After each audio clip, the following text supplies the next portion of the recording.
Buenas tardes. Después de una lectura y un análisis sobre la sentencia de primera instancia emitida, se explican los motivos por los cuales la juzgadora de enjuiciamiento dictó sentencia condenatoria al ahora ya sentenciado de nombre Francisco de Jesús García. Bien, para esto tenemos diferentes elementos que la juzgadora toma en cuenta, tales como lo son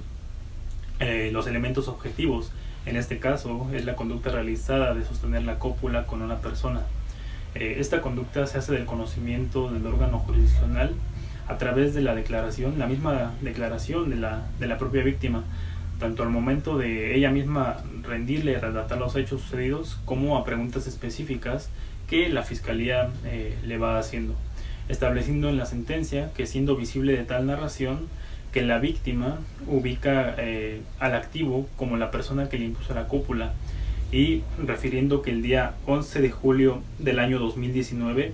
el activo la llevó por muchas calles hasta meterse al hotel, el mismo que fue el lugar de los hechos, y en donde la agredió sexualmente por varios minutos para luego salir de ese sitio.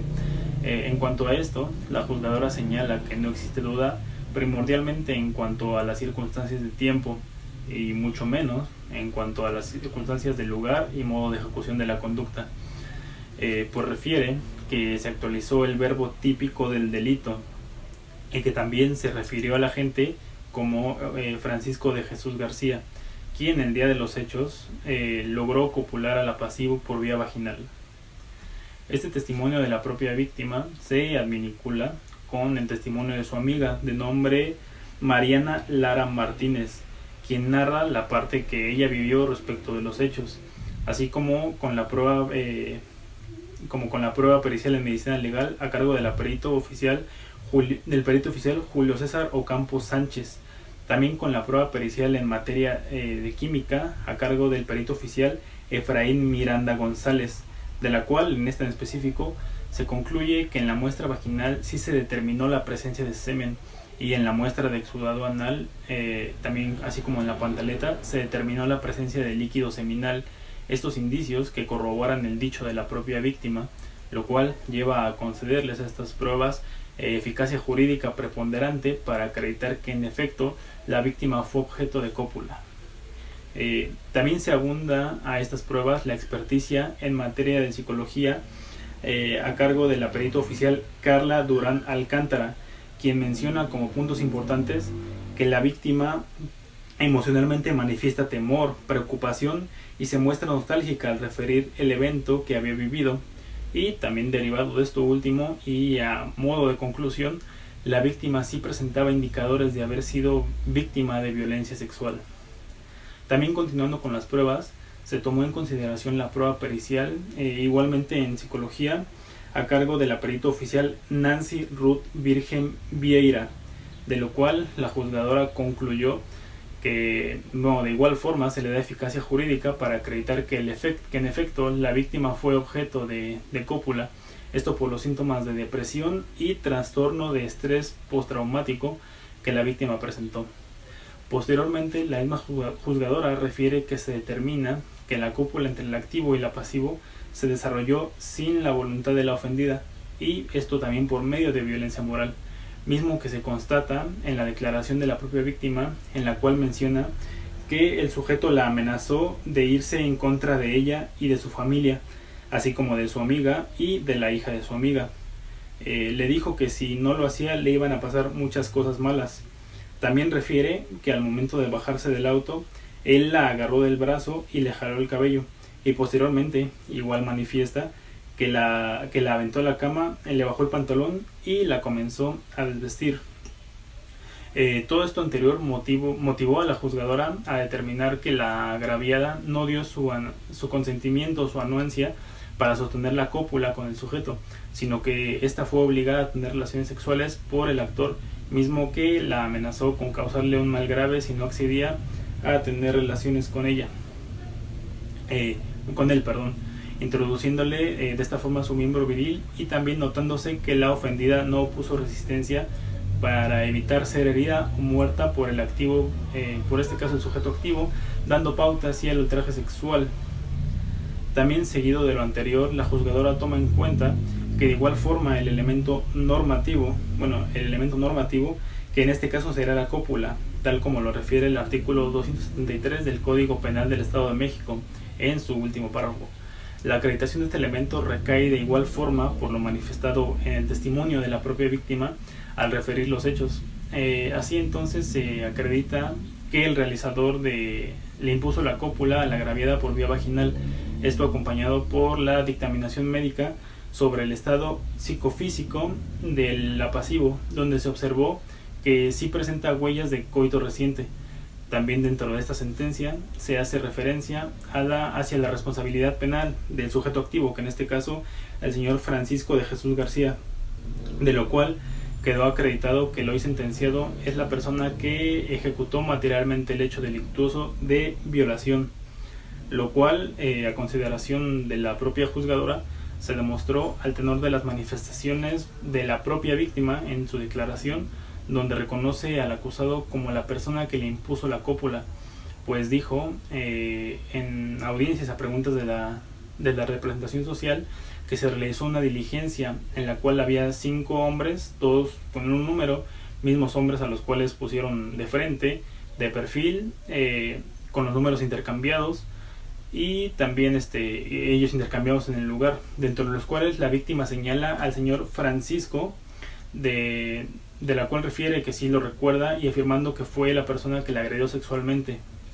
de tal forma que se otorga valor probatorio en este sentido. Un punto muy importante que se aborda en la sentencia es el valor que se da hacia el testimonio de la propia víctima, ya que, como se ha visto, todo se desprende de esta misma. Para esto la juzgadora cita una jurisprudencia o una tesis jurisprudencial, la cual tiene como nombre violación, valor probatorio del dicho de la ofendida, de la cual me permito dar lectura para un mayor entendimiento de lo que versa esta. Y dice: en los delitos de oculta realización, como el de violación, la imputación que hace el ofendido en contra del sujeto activo tiene un valor preponderante, pues por su propia naturaleza existen escasas posibilidades de que los hechos sean advertidos por otras personas. Consecuentemente, basta con que la manifestación de la ofendida sea verosímil y para que a esta se le otorgue valor probatorio. Entonces, teniendo en cuenta lo anterior, también puede visualizarse que de lo manifestado por la propia víctima, el señor Francisco de Jesús García, mismo sujeto activo y a quien la víctima identifica por el nombre e indica que es taxista, se puede deducir que él mismo consumó el delito lo consumó por sí mismo. Esto, aclaro, vinculado con el testimonio de su amiga, quien refirió que la víctima le comentó que había sido el taxista mismo quien la violó, así como de la prueba pericial del agente de policía de investigación Jesús Ramón Díaz Tapia, quien al realizar la propia investigación menciona que al presentarse en el sitio de taxis que la víctima refirió, preguntó por un sujeto con las características que la propia víctima le había dado, y que le dijeron que cierta persona con esos datos corresponde al nombre de Francisco de Jesús García. Todo lo anterior motivo de valoración por parte de la juzgadora, motivó más bien a la valoración de la juzgadora para la veracidad de la existencia de los hechos como se refieren, y así como de la identidad del sujeto que en estos intervienen, también de la responsabilidad penal que se presenta. Posteriormente, la juzgadora valora las pruebas presentadas y desahogadas por la defensa privada también, comenzando con la propia testimonial que el enjuiciado Francisco de Jesús García rindió de viva voz sobre los hechos previos a su detención y durante el tiempo que duró esta misma. También recibiendo este medio de prueba de manera legal, alcanzando eficacia jurídica, pero aquí hay un punto negativo, que carece, o lo manifiesta la juzgadora, que carece de valía jurídica. Esto siendo expresado por el mismo órgano jurisdiccional, en atención a que la testigo refirió actividades que realizó el acusado el día 12 de julio de 2019 a las 11 de la noche, siendo que el evento que se le atribuye al justiciable inició el día 11 de julio de 2019 y se consumó en los primeros minutos del día 12 de julio del 2019, por lo cual, que no es pertinente en base al día del hecho, no se genera convicción alguna en el ánimo de la juzgadora, según ella misma refiere. Lo mismo sucede con la prueba testimonial rendida por el testigo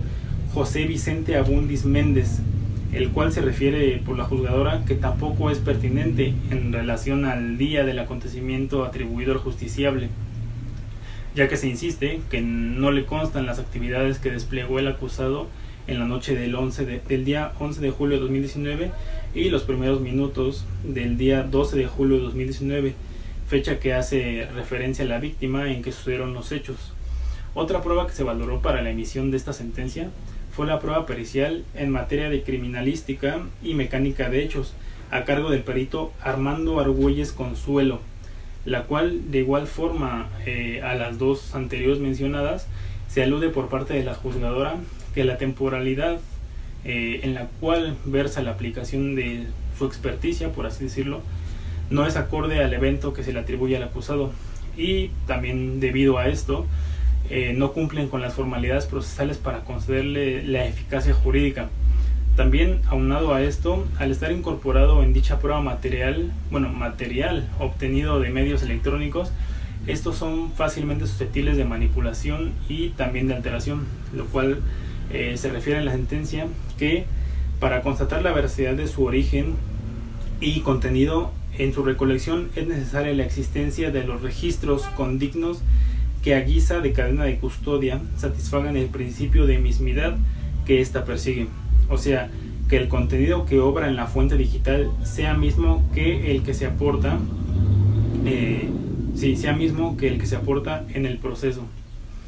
por lo cual en este mismo sentido y en este mismo orden de ideas se hace valer de una tesis aislada, lo cual expresa lo ya anteriormente mencionado por el órgano jurisdiccional. Y bueno, como conclusión a estos medios probatorios, la juzgadora considera los mismos como impertinentes e insuficientes para desvirtuar la imputación firme y directa que realiza la víctima en contra del acusado. Y también, aunado a todo esto, la misma refiere que la versión proporcionada por el sujeto activo no quedó debidamente probada dentro del juicio, y de esta forma prevalece entonces el señalamiento que la agraviada realizó en su contra. También, por todo lo que he expresado, es que el órgano jurisdiccional concluye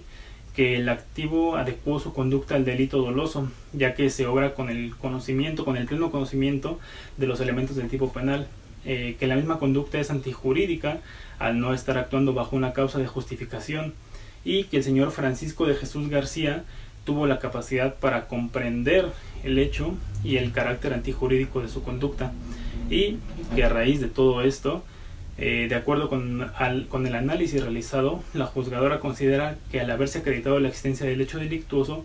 así como también la responsabilidad penal del señor Francisco de Jesús García, se procede entonces por ese motivo a dictar sentencia de condena en su contra.